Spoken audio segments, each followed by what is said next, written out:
dans Demain nous appartient, tandis que la police découvre l'identité du kidnappeur de Julie, Tristan arrive à saturation. De son côté, Soisic tente le tout pour le tout pendant qu'Aurore est sur le point de libérer Julie. Jeudi 12 octobre 2023 dans Demain nous appartient, dont une actrice joue dans Virgin River. Yoris est en colère. Il a la main en sang. Il promet alors de se venger de Julie. Pendant ce temps, à l'hôpital, Sarah recueille le témoignage de Victoire, qui culpabilise terriblement de ne pas avoir réagi. La compagne de Roxane la rassure. Ils vont la retrouver en vie. Bientôt, tout s'accélère. Au commissariat, la tension est palpable. Le portable de Julie a été retrouvé.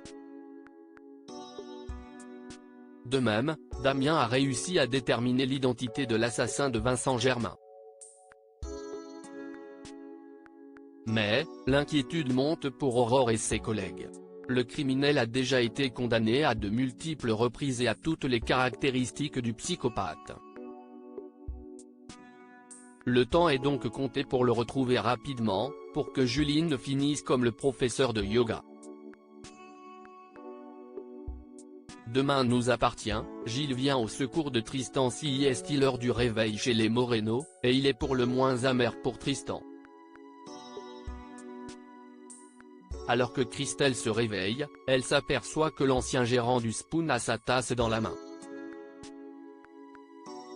Elle lui fait à nouveau part d'une exigence extravagante. Pour l'ami d'Alex, c'est net trop. C'est justement ce dernier qui a une idée. Alors qu'il boit un café avec Gilles, Laurent Gamelon, l'acteur qui avait expliqué avoir des a priori sur Ingrid Chauvin, celui-ci lui raconte son quotidien en solitaire, maintenant que Marianne et Renaud sont à la Réunion. Le pensant trop seul, il propose à Tristan d'aménager avec lui chez Marianne. Il accepte, malgré un Sylvain déçu. Emménageant dans la sublime maison, Tristan est rapidement mis au parfum de l'humour de Gilles. Les deux semblent bien s'entendre. Pas sûr que Marianne voit d'un bon œil cette colocation improvisée. Demain nous appartient, Benjamin piégé par Soisic, François fulmine Soisic met au point un nouveau stratagème. Elle propose à François, Emmanuel Moire, qui a raconté les conditions de tournage particulières sur l'explosion du lycée, de déjeuner au Spoon. Le professeur de français est alors très surpris de retrouver son ex-femme attablée avec Benjamin. S'engage alors un jeu flagrant de séduction de la part de la gynécologue envers le pédiatre, qui mettrait mal à l'aise ce dernier, tandis que le père d'Adam ne semble pas indifférent.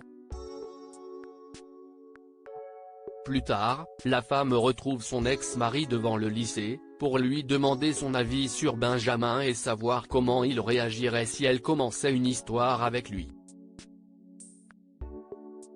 Blessé par la question, il lui reproche son manque de délicatesse vis-à-vis de son amie, Alma. Mais, le soir venu, l'enseignant semble en colère. Arrivé chez eux, Charlie lui propose de dîner ensemble. Mais l'homme lui répond sèchement. Il s'excuse, mais la jeune femme décide de passer sa soirée seule.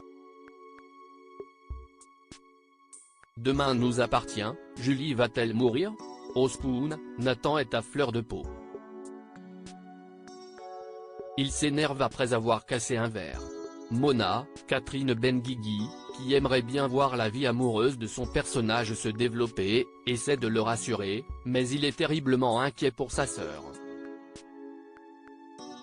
Il explique qu'elle est tout pour lui et qu'il a peur de la perdre.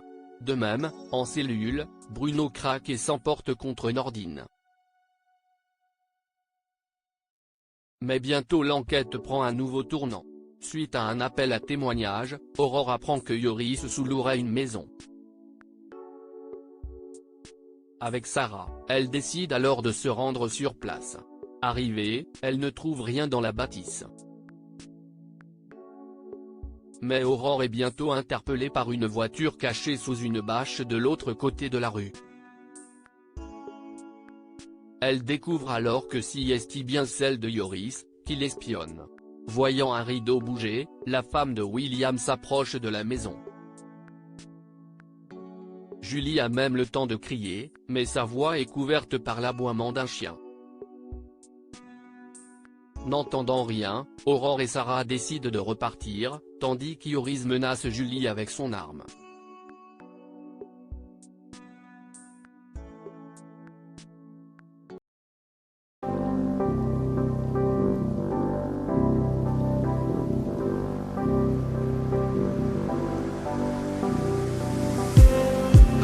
Just